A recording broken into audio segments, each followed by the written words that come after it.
안녕하세요. 산재 김찬영TV의 산재 전문 변호사이자 노무사인 김찬영입니다. 오늘은 간판 설치를 하던 와중에 사망하신 사건에 대해서 유족보상과 민사합의 부분을 살펴보도록 하겠습니다. 본 영상 시작하기 전에 알림 설정, 구독, 좋아요 좀 부탁드리겠습니다. 오늘의 케이스는 감전사와 관련된 것입니다. 하늘을 쳐다보면 많은 전선들이 있죠. 보기만 해도 좀 어지럽죠. 그런데 이와 관련된 업무를 하시는 분들에게는 치명적일 수도 있습니다. 특히 전봇대를 오르내리거나 야외에 설치된 전선을 만지는 작업을 하다가 감전이 되는 경우가 있죠. 그러한 경우에는 치명적일 수가 있는데 즉각적인 심정지가 올 수도 있고 호흡곤란이 올 수도 있습니다. 그리고 심각한 경우에는 사망에 이르게 될 수도 있습니다. 따라서 늘 안전에 주의하셔야 하겠습니다. 오늘 케이스의 사실관계를 좀 살펴보도록 하겠습니다. 근로자 A씨는 판넬공이었고요. 공장의 외벽 판넬을 교체하는 작업을 주로 하는 사람입니다. 이분이 작업을 할 때는 고소작업차를 주로 이용하는 경우가 많겠죠. 그래서 고소작업차에 타서 위로 올라가던 중에 작업장소 인근의 전봇대에 연결된 고압전기줄에 머리가 닿게 됩니다. 순식간에 고압전류에 노출된 근로자는 그 충격으로 인해 작업차에서 추락하게 되었고 결국 심정지가 왔습니다. 응급조치 이후에 병원으로 이송되었으나 안타깝게도 사망한 사건입니다.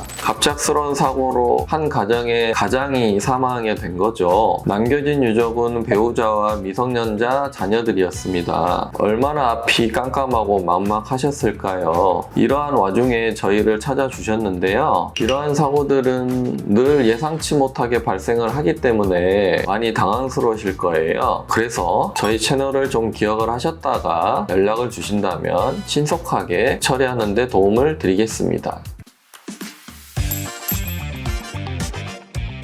유족들은 산재와 관련된 모든 일을 저희한테 의뢰를 주셨고 결국 산재 승인은 나왔습니다. 그래서 매월 한 380만 원 정도의 유족급여를 받게 되셨고 장례비로도 약 1,600만 원 정도의 보상금을 지급받게 되었습니다. 그런데 산재로 보상금이 나오더라도 산재 보상금으로 충족되지 않는 경우가 있습니다. 예를 들어 민사 위자료 같은 경우에는 산재 보상으로 지급이 되지 않거든요. 그것은 결국은 사업주에게 손해배상 청구를 할 수밖에 없습니다. 그런데 그 사업장에 근제보험이나 단체 상해보험이나 이런 것을 가입해둔 사업장이라면 그 보험으로도 어느 정도 보전을 받을 수 있겠습니다만은 그런 것도 없는 사업장이었고요. 그래서 사업주를 상대로 직접 민사 손해배상 청구를 했고 합의를 진행하게 되었습니다. 손해배상 청구 사건의 핵심은 그 감전사고로 인한 책임 소재를 밝히는 것입니다. 특히 사업주가 부담하고 있는 안전관리 의무를 충실히 이행하지 아니하였다. 이 점을 입증을 해야 손해배상 책임을 추궁할 수가 있습니다. 이 사건과 관련해서는 고압전선이라는 위험한 물건이 있죠. 그 위험한 물건에 대해서 적절한 관리 조치를 하지 않았다. 이러한 점을 충분히 입증을 했고 사업주도 받아들이게 되었습니다. 그런데 처음에는 사업주와의 합의 절차가 순탄치 않았습니다. 사업주 측에서는 책임을 회피하려고 했고 근로자도 잘못한 게 있지 않느냐 이러한 근로자의 과실을 주장하기도 하였습니다. 이러한 상황에서 저희는 사고 책임에 대한 원인 소재를 분명하게 밝혔고 사업주를 설득을 해서 결국은 소송까지 가진 않았고 합의로 마무리하게 되었습니다. 합의 결과 산재보상 이외에 약 7천만 원 정도의 위자료를 지급받게 되었습니다.